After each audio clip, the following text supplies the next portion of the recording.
여러분은 믿으십니까? 미물이라 여기는 작은 짐승에게도 사람보다 더 깊고 진한 의리가 있다는 것을요. 오늘 들려드릴 이야기는 차디찬 빗속에서 마주한 작고 여린 생명, 그리고 그 생명이 불러온 기적 같은 은혜에 대한 기록입니다. 자, 마음을 열고 들어보십시오. 연아입니다. 구독과 좋아요 부탁드립니다. 지금 바로 시작합니다.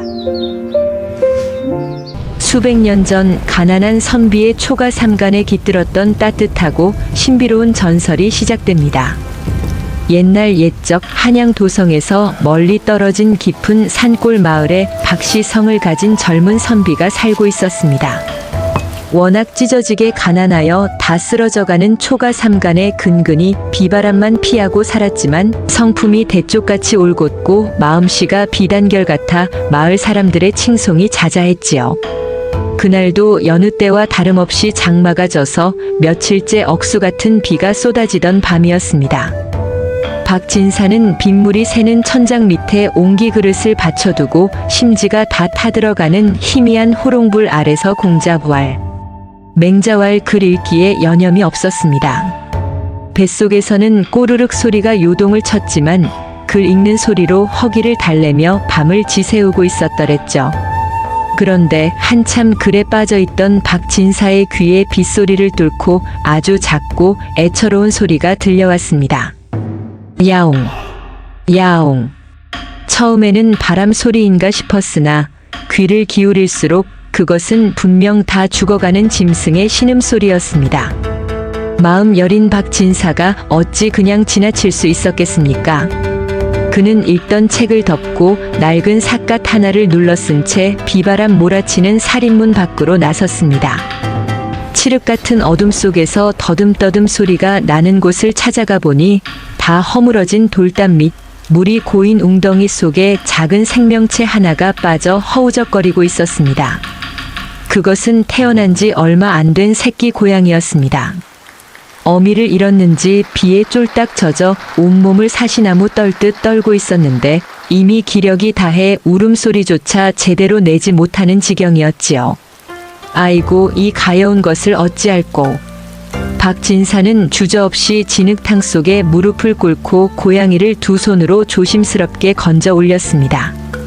뼛속까지 시린 빗물에 몸이 얼음장처럼 차가웠습니다. 그는 망설임 없이 자신의 다해진 옷자락을 찢어 고양이를 감싸 안고는 서둘러 방 안으로 데리고 들어왔습니다. 방바닥에 내려놓고 자세히 보니 그 작은 몸뚱이는 성한 곳이 없었습니다. 어디서 굴렀는지 다리 하나가 부러져 덜렁거렸고 온몸이 상처투성이었습니다. 그런데 박진사의 눈길을 사로잡은 것은 따로 있었으니 호롱불빛에 반사되어 빛나는 고양이의 두 눈이었습니다. 여느 고양이들과 달리 그 눈동자가 마치 잘 익은 앵두처럼 혹은 밤하늘에 붉게 타오르는 별처럼 신비롭고 영롱한 붉은 빛을 띠고 있었기 때문입니다. 박진사는 그 신비로운 눈빛에 홀린 듯 잠시 멍하니 바라보다가 이내 정신을 차리고 부엌으로 달려가 쌀독을 긁어 모아 미음 한 그릇을 끓여왔습니다. 자, 이걸 좀 먹어보렴. 기운을 차려야지. 그는 고양이의 입가에 미음을 숟가락으로 조심스럽게 떠먹였습니다. 처음에는 받아먹을 힘조차 없어 보이던 녀석이 박진사의 따뜻한 정성에 조금씩 기운을 차리는지 합작합작 미음을 받아먹기 시작했습니다. 그리고는 부러진 다리에 나뭇가지를 대어 정성껏 동염해주는 박진사의 손길을 가만히 받아들였습니다. 그날 밤 박진사는 자신의 유일한 이부자리를 고양이에게 양보하고 자신은 차가운 윗목에 웅크리고 앉아 밤새도록 고양이의 곁을 지켰습니다. 그는 알지 못했습니다. 오늘 밤 자신이 구해낸 이 작고 여린 생명이 훗날 자신의 운명을 송두리째 바꿔놓을 귀한 인연이 될 줄은 말입니다. 비바람이 그치고 날이 밝아올 무렵 곤히 잠든 줄만 알았던 붉은 눈의 고양이가 살며시 눈을 뜨고 박진사의 얼굴을 가만히 올려다보았습니다. 그 영롱한 눈동자 속에서 사람의 눈으로는 볼 수 없는 기이하고 따뜻한 빛이 일렁이고 있었습니다. 그날 밤 세상을 집어삼킬 듯 몰아치던 비바람은 거짓말처럼 개고 이튿날 아침은 눈이 부시게 맑은 햇살이 초가집 지붕 위로 쏟아져 내렸습니다. 찬 윗목에서 웅크리고 자느라 온몸이 뻐근한 박진사가 겨우 눈을 비비며 일어나니 밤새 자신의 따뜻한 아랫목 이부자리 한가운데를 떡하니 차지하고 누워있던 그 작은 녀석이 언제 깼는지 말똥말똥한 눈으로 박진사를 빤히 올려다보고 있는 것이 아니겠습니까? 밤새 박진사의 지극정성 어린 간호 덕분인지 녀석의 신비로운 붉은 눈동자에는 제법 생기가 돌고 있었습니다. 박진사는 안도하며 부엌으로 달려가 쌀독 바닥을 박박 긁어 모아 남은 미음을 데워왔습니다. 정작 본인은 어제 저녁부터 물 한 모금 마시지 못해 배가 등가죽에 붙을 지경이었지만 이 작고 여린 생명을 살리는 것이 먼저였기에 줄인 배를 움켜쥐고 숟가락을 들었더랬죠. 자, 어서 먹거라. 옳지, 잘 받아먹는구나. 내 눈이 꼭 잘 익은 앵두 같으니 앞으로 너를 홍아라 불러야겠구나. 홍아는 박진사가 떠먹여주는 미음을 넙죽넙죽 잘도 받아먹었습니다. 마치 주인의 따뜻한 마음씨를 다 알고 있다는 듯 녀석은 박진사의 손길이 닿을 때마다 그릉그릉 기분 좋은 소리를 내며 작은 머리를 비벼대곤 했습니다. 그날부터 가난한 선비 박진사와 붉은 눈의 고양이 홍아의 기묘하고도 따뜻한 동거가 시작되었습니다. 박진사는 틈만 나면 산에 올라 귀한 약초를 캐다 지식여 홍아의 부러진 다리에 정성껏 붙여주었고 자신이 먹을 멀건 죽마저 덜어 홍아에게 먹이니 그 지극한 정성이 하늘에 닿았는지 홍아는 하루가 다르게 기력을 회복해갔습니다. 한 달이 채 지나지 않아 부러졌던 다리는 언제 그랬냐는 듯 멀쩡하게 나아 뜀박질을 할 수 있게 되었고 비에 젖어 볼품 없던 털은 윤기가 자르르 흐르는 검은 비단같이 변했으니 그 자태가 어찌나 곱고 신비로운지 보는 사람마다 감탄을 금치 못할 지경이었습니다. 특히 밤이 되면 그 붉은 눈동자가 은은한 빛을 발하여 마치 초가집에 귀한 보석을 들여놓은 듯 했더랬죠. 홍아는 박진사의 곁을 한시도 떠나려 하지 않았습니다. 박진사가 글을 읽을 때면 책상 머리에 얌전히 앉아 그 붉은 눈으로 책장을 넘기는 주인의 손길을 쫓았고 박진사가 잠자리에 들면 반드시 그 머리맡에 웅크리고 누워 주인의 고단한 잠을 지켜주었습니다. 외롭고 쓸쓸했던 박진사의 삶에 홍아는 둘도 없는 가족이자 벗이 되어주었던 것입니다. 허나 입이 하나 늘었으니 가뜩이나 가난한 박진사의 살림살이는 더욱 팍팍해질 수밖에 없었습니다. 흉년까지 겹쳐 마을 인심은 흉흉해지고 쌀 구하기가 하늘의 별 따기보다 어려워진 어느 날 저녁이었습니다. 쌀독이 완전히 바닥을 드러내어 당장 내일 아침 끼니를 굶어야 할 처지가 되자 박진사는 마루에 걸터앉아 깊은 한숨을 내쉬었습니다. 에휴, 홍아야, 내일은 산에 가서 칡뿌리라도 더 캐와야겠구나. 너도 배가 고플 터인데 주인 잘못 만나 고생이 많구나. 박진사가 쓰린 속을 달래며 홍아의 등을 쓰다듬는데 그런 주인의 마음을 알기라도 하는 듯 홍아가 박진사의 무릎으로 뛰어올랐습니다. 그러고는 그 깊고 영롱한 붉은 눈으로 박진사의 얼굴을 한참이나 빤히 바라보더니 갑자기 무언가 결심한 듯 획 돌아서서 어둠이 내려앉은 마당 밖으로 나가는 것이었습니다. 홍아야, 어딜 가느냐? 날이 어둡고 밤이 쓰리 차다. 어서 돌아오너라. 박진사가 놀라 다급하게 불렀지만 홍아는 뒤도 돌아보지 않고 칠흑 같은 어둠 속으로 순식간에 사라져버렸습니다.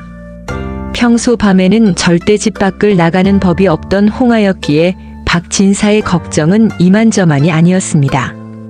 혹여나 산짐승에게 해코지라도 당한 것은 아닐까 밤새 사방을 찾아 헤맸지만 홍아의 그림자조차 찾을 수 없었지요. 뜬 눈으로 밤을 지새우고 걱정으로 속이 새카맣게 타들어가던 새벽녘이 되어서야 마당에서 바스락거리는 소리가 들려왔습니다. 박진사가 버선발로 뛰어나가 방문을 열어보니 세상에, 이게 무슨 일이란 말입니까? 밤새 사라졌던 홍아가 제 몸집만 아니 그것보다 훨씬 더 크고 살이 통통하게 오른 장기숙광 한 마리를 입에 물고 마당 한가운데 의기양양하게 서 있는 것이 아니겠습니까? 박진사는 제 눈을 의심하며 몇 번이고 눈을 비벼보았습니다. 새벽 안개 자욱한 마당 한가운데 자기 몸집보다 훨씬 큰 장기를 입에 물고 의기양양하게 서 있는 홍아의 모습은 그야말로 기절초풍할 노릇이었지요. 가까이 다가가 보니 장기는 금방 숨이 끊어진 듯 아직 따뜻한 온기가 남아있었고 홍아는 가쁜 숨을 몰아쉬면서도 박진사를 보며 그릉그릉 목을 울리고 있었습니다. 마치 주인님 이제 굶지 마시지요 하고 말하는 듯한 그 기특한 모습에 박진사는 왈칵 눈물이 솟구쳤습니다. 아이고 홍아야, 내가 이 주인을 먹여 살리려고 그 고생을 했구나. 이 못난 주인이 너에게 면목이 없구나. 박진사는 홍아를 와락 끌어안고 한참이나 등을 쓰다듬어 주었습니다. 그날 저녁 박진산의 초가집 굴뚝에서는 실로 오랜만에 하얀 연기와 함께 구수한 고기 굽는 냄새가 피어올랐습니다. 박진사는 장기를 푹 고아 만든 고깃국을 먼저 홍아의 그릇에 가득 담아주고 나서야 자신도 숟가락을 들었으니 모처럼 배불리 먹은 1인 1묘의 얼굴에는 행복한 윤기가 흘렀더랬죠. 헌데 홍아의 신통방통한 재주는 그것이 끝이 아니었습니다. 그날 이후로도 홍아는 사나흘에 한 번씩 밤마시를 다녀오곤 했는데 그때마다 빈입으로 돌아오는 법이 없었습니다. 어떤 날은 씨알 굵은 산토끼를 물어오기도 하고 또 어떤 날은 사람이 깊은 산중을 헤매도 찾기 힘들다는 귀한 산삼 뿌리를 물어와 박진사의 방문 앞에 살포시 놓아두기도 했습니다.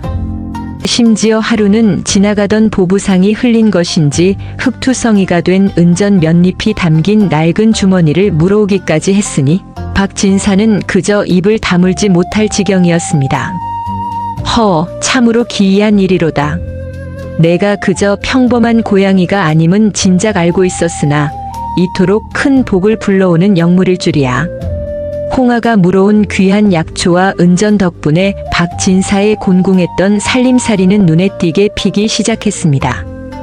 무너져 내리던 초가집 지붕을 새로 얹고 쌀독에는 하얀 쌀밥이 떨어질 날이 없었으면 박진사의 해진 옷매무새도 제법 번듯해졌지요.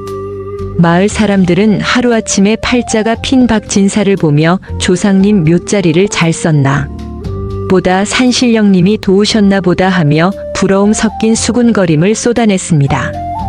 하지만 옛말에 호사다 마라 했던가요? 좋은 일에는 반드시 마가 끼는 법이지요.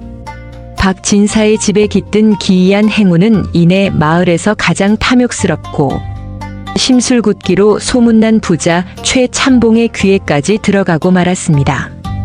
이 최참봉으로 말할 것 같으면 고리대금으로 마을 사람들의 고혈을 쥐어짜 기와집 수십 채를 거느리고 살면서도 잘 되는 꼴은 죽어도 못 보는 배알꼬인 위인이었습니다.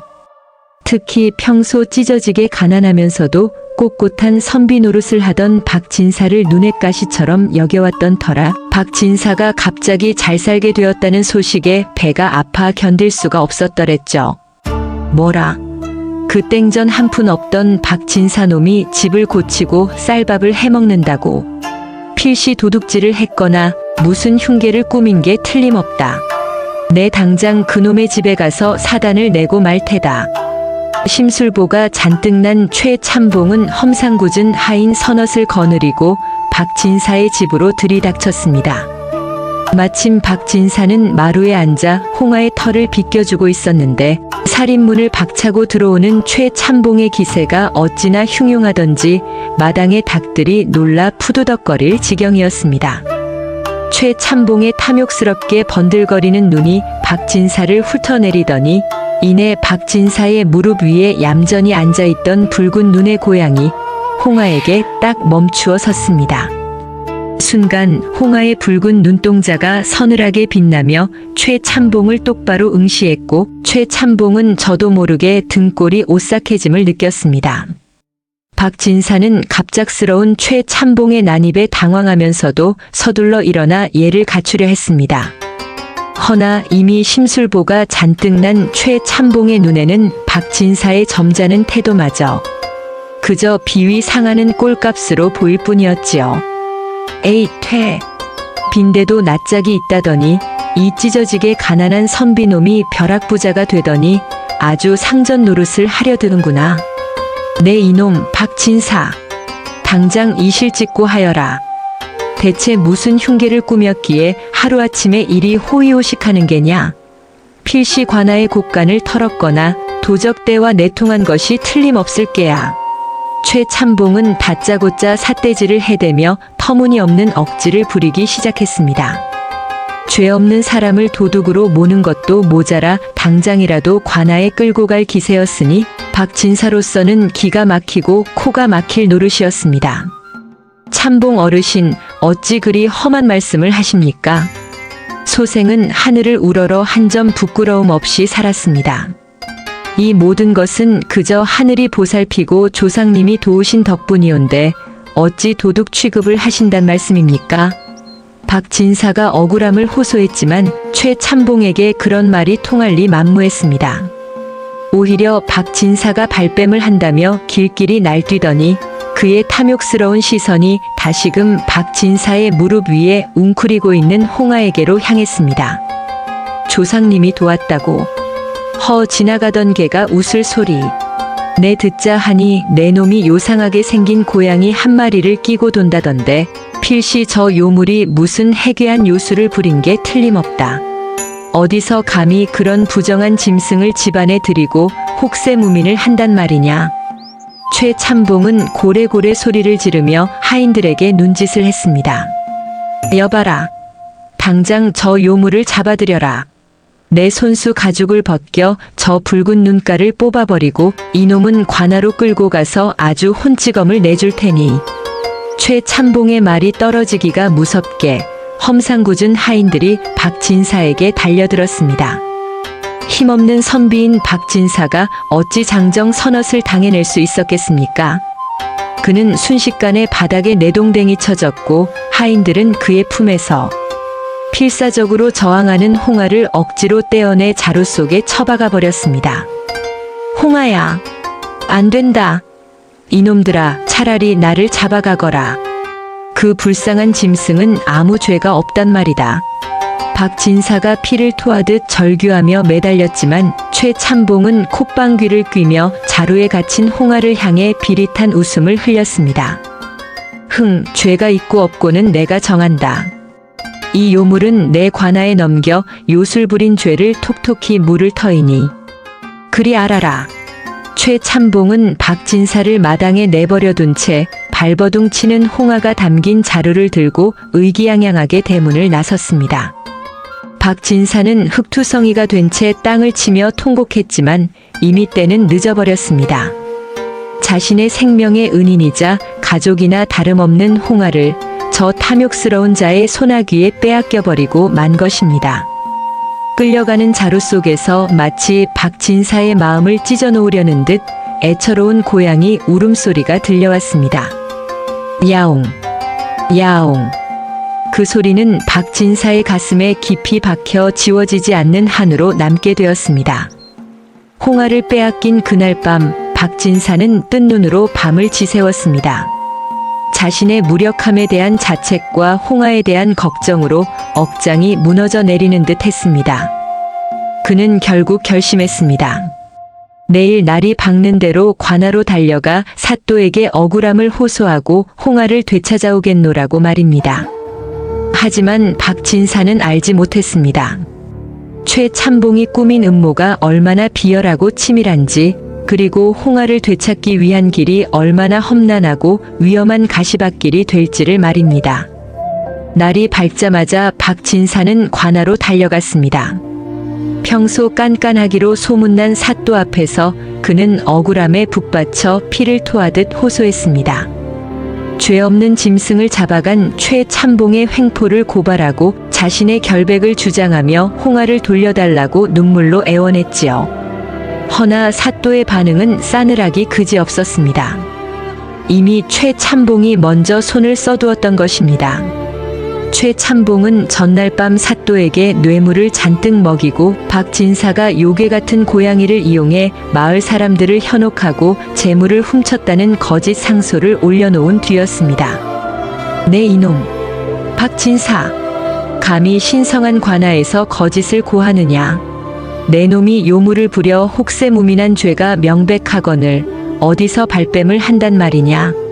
사또는 불호령을 내리며 박진사를 당장 하옥하라 명했습니다. 박진사는 억울함에 가슴을 쳤지만 힘없는 선비가 권력과 결탁한 탐욕 앞에 무슨 수로 대항할 수 있겠습니까? 그는 포졸들에게 질질 끌려가 차디찬 감옥에 갇히고 말았습니다. 한편 최참봉은 관아의 은밀한 곳간에 갇힌 홍아를 보며 탐욕스러운 미소를 지었습니다. 그는 홍아가 평범한 고양이가 아님을 진작 눈치채고 있었습니다. 박진사의 집에 갑자기 들이닥친 행운이 저 붉은 눈의 고양이 때문이라는 소문을 익히 들었던 터라 놈을 손에 넣으면 자신에게도 큰 복이 굴러들어올 것이라 믿어 의심치 않았던 것입니다. 최참봉은 곳간 문을 걸어 잠그고 홍아가 갇힌 철창 앞으로 다가갔습니다. 좁은 철창 안에 웅크린 홍아는 낯선 환경과 공포에 질려 몸을 떨고 있었지만 그 붉은 눈동자만은 여전히 형형한 빛을 잃지 않은 채 최참봉을 노려보고 있었습니다. 흐흐흐, 요물이라더니 눈빛 하나는 기가 막히구나. 내 놈이 정말 복을 불러오는 영물이라면 이제부터는 박진사놈 말고 나를 위해 그 재주를 부려보아라. 최참봉은 홍아에게 온갖 산의 진미를 가져다 바쳤습니다. 기름진 고기와 생선, 귀한 약재를 달인 물까지 대령하며 홍아의 환심을 사려 했지요. 자, 어서 먹어라. 내가 그 가난뱅이 선비놈 밑에서 무슨 호강을 누렸겠느냐.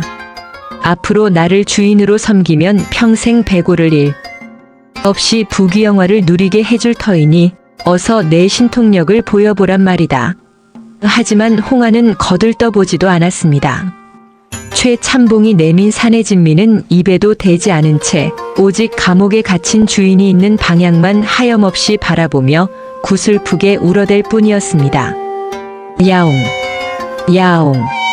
밤이 깊도록 끊이지 않는 홍아의 울음소리는 관아 담장을 넘어 차디찬 감옥, 바닥에 쓰러져 있는 박진사의 귀에까지 닿았습니다.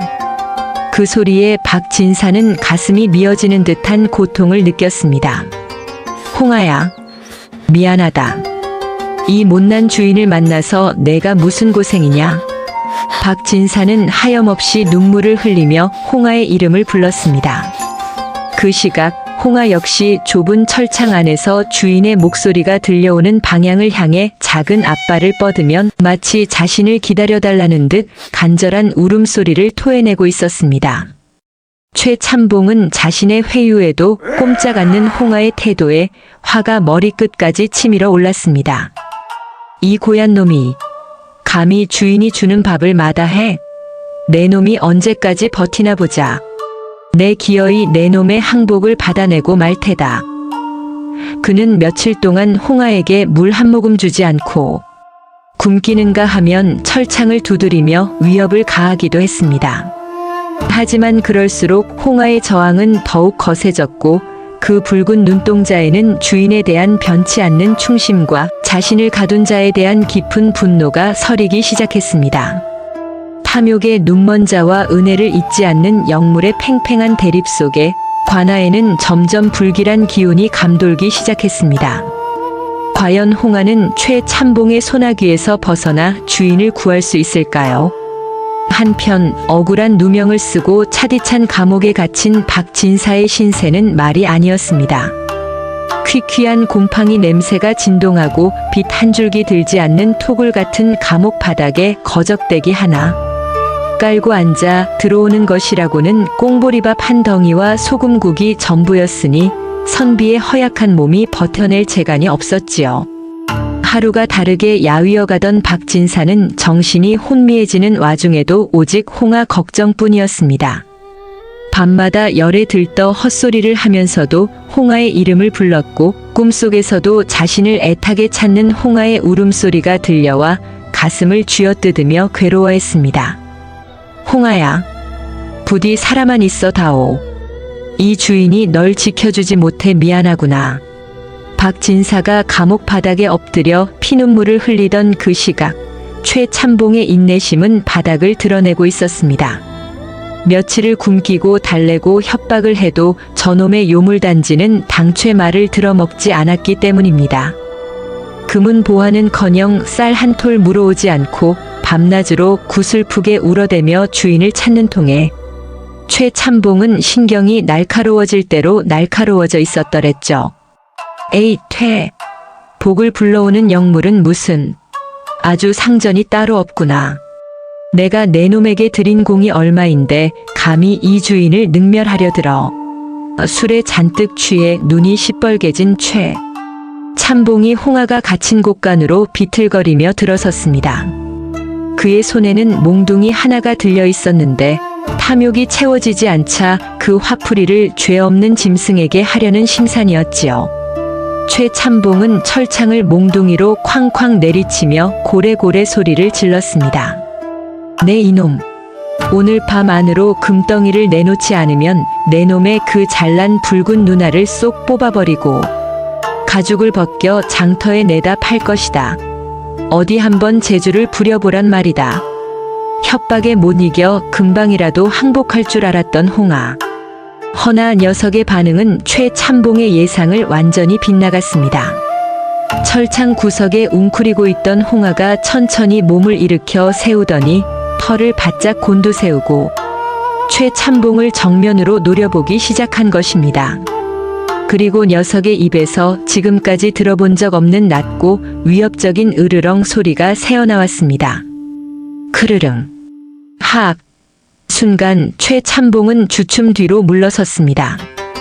홍아의 붉은 눈동자가 마치 활활 타오르는 화로 속 불꽃처럼 기이할 정도로 밝고 강렬하게 빛나기 시작했기 때문입니다.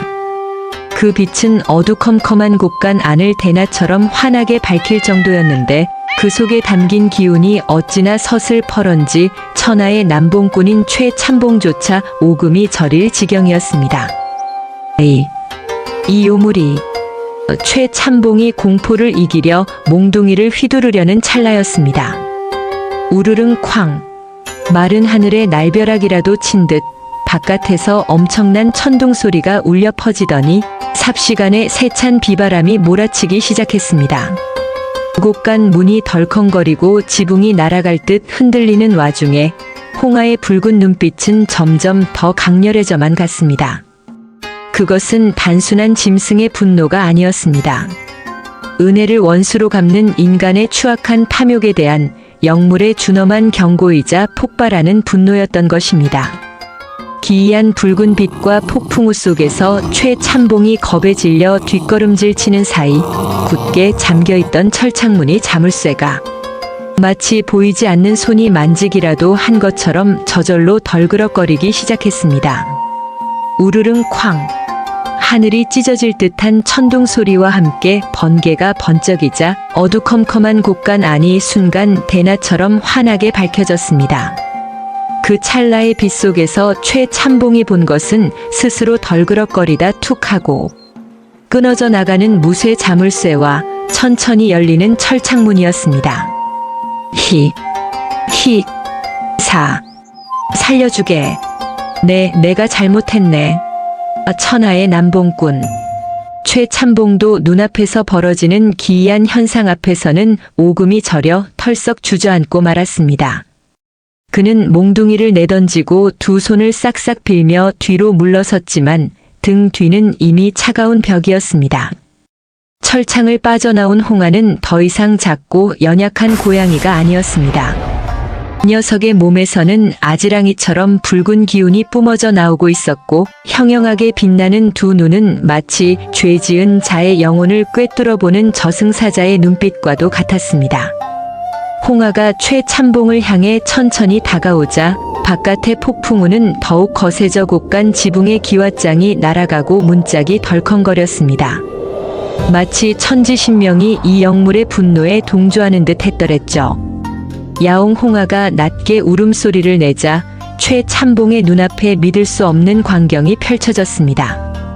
그토록 탐하던 금은 보화가 눈앞에 아른거리는가 싶더니 순식간에 그것들이 시뻘건 불덩이로 변해 자신을 향해 날아드는 것이 아니겠습니까? 으악! 뜨거워! 불이야! 사람 살려! 최참봉은 허공에 대고 허우적거리며 비명을 질러댔습니다. 그것은 홍아의 신비한 능력이 만들어낸 환영이었으나 탐욕에 눈먼 최참봉의 눈에는 그 어떤 현실보다 공포스럽게 다가왔습니다. 자신의 곳간에 가득 쌓아둔 쌀가마니가 구렁이로 변해 몸을 감고 엽전 꾸러미가 돌덩이로 변해 숨통을 조여오는 환각 속에서 그는 미친 사람처럼 발광했습니다. 잘못했다. 내 다시는 욕심을 부리지 않으마. 제발 목숨만은 살려다오. 공포와 죄책감에 짓눌린 최참봉은 결국 거품을 물고 기절해버리고 말았습니다. 그 위풍당당하던 부자의 꼴은 온데간데 없고 바닥에 쓰러져 벌벌 떠는 모습이 그야말로 초라하기 그지없었지요. 쓰러진 최참봉을 서늘한 눈으로 내려다보던 홍아는 더 이상 그에게 볼 일이 없다는 듯 획 몸을 돌렸습니다. 녀석의 시선은 이제 단 한 곳, 주인이 갇혀있는 관아의 감옥을 향하고 있었습니다. 홍아가 곳간 문을 나서자 거짓말처럼 비바람이 잦아들고 먹구름 사이로 한 줄기 달빛이 비추기 시작했습니다. 은혜를 입은 영물은 이제 주인을 구하기 위해 어둠 속을 가르는 한 줄기 붉은 빛이 되어 관아로 내달렸습니다. 한편 관아 깊숙한 곳 죄인들을 가두는 감옥소는 칠흑 같은 어둠과 퀴퀴한 곰팡이 냄새로 가득 차 있었습니다. 억울한 누명을 쓰고 끌려와 모진 신문을 당한 박진사는 멍석 위에 쓰러져 겨우 숨만 붙이고 있는 지경이었지요. 열병에 시달려 정신이 오락가락하는 와중에도 그의 메마른 입술은 오직 하나뿐인 가족의 이름을 부르고 있었습니다. 홍아야, 부디 무사해야 할 터인데 이 못난 주인을 만나 고생만 하는구나. 박진사의 눈가에서 뜨거운 눈물이 주르륵 흘러내려 흙바닥을 적셨습니다. 모든 것을 포기하고 싶은 절망의 순간 감옥 밖이 갑자기 소란스러워지기 시작했습니다. 뭐야? 저게 무슨 불빛이야? 도깨비불이다. 도깨비불이 나타났다. 졸고 있던 포졸들의 다급한 비명소리와 함께 감옥 창살 틈으로 기이할 정도로 붉고 선명한 빛이 새어들어오기 시작했습니다. 마치 한밤중에 붉은 보름달이 감옥 앞마당에 내려앉은 듯한 광경이었지요. 박진사가 힘겹게 고개를 들어 창살 밖을 내다보니 그 붉은 빛의 한가운데에 그토록 그리워하던 홍아가 위풍당당하게 서 있는 것이 아니겠습니까? 허나 지금의 홍아는 박진사가 알던 그 작고 여린 고양이가 아니었습니다. 온몸에서 뿜어져 나오는 신비로운 붉은 기운이 주변을 압도하고 있었고 형형하게 빛나는 두 눈은 감히 범접할 수 없는 영물의 위엄을 드러내고 있었습니다. 창과 방패를 들고 달려온 포졸들이 홍아를 에워쌌지만 그 누구도 섣불리 다가가지 못했습니다. 홍아가 낮게 으르렁거리며 한 발짝 내딛자 포졸들은 보이지 않는 기운에 눌려 뒷걸음질 치다 제 발에 걸려 넘어지고 혼비백산하여 달아나기 바빴습니다. 탐욕에 찌든 자들에게는 공포의 대상이었으나 주인을 구하려는 영물의 앞길을 막을 자는 아무도 없었더랬죠. 마침내 박진사가 갇힌 감옥 문 앞에 다다른 홍아. 녀석이 굳게 잠긴 무쇠 자물쇠를 그 붉은 눈으로 가만히 응시하자 놀라운 일이 벌어졌습니다. 쇠붙이가 마치 뜨거운 불에 달군 엿가락처럼 시뻘겋게 달아오르더니 툭 하고 힘없이 끊어져 버린 것입니다. 끼익 녹슨 감옥 문이 열리고 홍아가 박진사의 품으로 뛰어들었습니다. 홍아야, 정녕 내가 온 것이냐? 이 주인을 구하러 온 것이야? 박진사는 떨리는 손으로 홍아를 와락 끌어안았습니다. 녀석의 따뜻한 체온이 느껴지자 그제야 이것이 꿈이 아님을 실감하며 하염없이 눈물을 흘렸습니다. 홍아 역시 그릉그릉 목을 울리며 박진사의 야윈 뺨에 제 얼굴을 비벼대니 그 애틋한 모습에 숨어서 지켜보던 포졸들조차 숙연해질 지경이었습니다. 가자, 홍아야. 더 이상 이곳에 있을 이유가 없다. 박진사는 홍아의 부축을 받는 듯 신비로운 붉은 빛의 보호를 받으며 비틀비틀 감옥을 걸어 나왔습니다. 난리가 난 관아 마당을 가로질러 대문을 나설 때까지 그 누구도 감히 두 사람의 앞을 막아서지 못했습니다. 동이 트기 직전에 푸르스름한 새벽녘, 박진사와 홍아는 탐욕과 음모로 얼룩진 관아를 뒤로하고 다시금 그들의 작은 보금자리인 초가집을 향해 발걸음을 옮겼습니다. 그들의 뒤로 붉은 눈의 수호자가 내린 준엄한 심판의 밤이 저물어가고 있었습니다. 동력 하늘이 붉게 물들고 아침 해가 솟아오를 무렵 박진사와 홍아는 마침내 그들의 정겨운 초가집으로 돌아왔습니다. 밤새 몰아치던 비바람은 온데간데 없고 마당의 풀잎마다 맺힌 아침.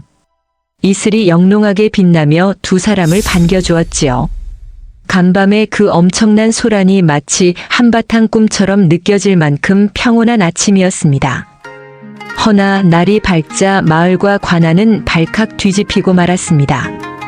탐욕에 눈이 멀어 영물을 건드렸던 최참봉은 그날 밤 홍아가 보여준 환영에 시달리다 결국 정신을 놓아버렸고 제 입으로 죄를 술술 불며 거리를 미친 사람처럼 헤매다 그 많던 재산을 모두 날리고 비참한 말로를 맞이했습니다.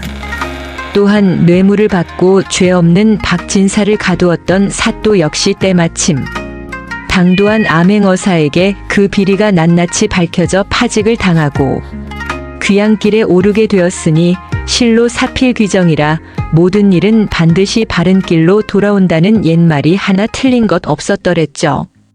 탐욕스러운 자들이 사라지자 마을에는 다시 평화가 찾아왔고 억울한 누명을 벗은 박진사의 명예는 드높아졌습니다.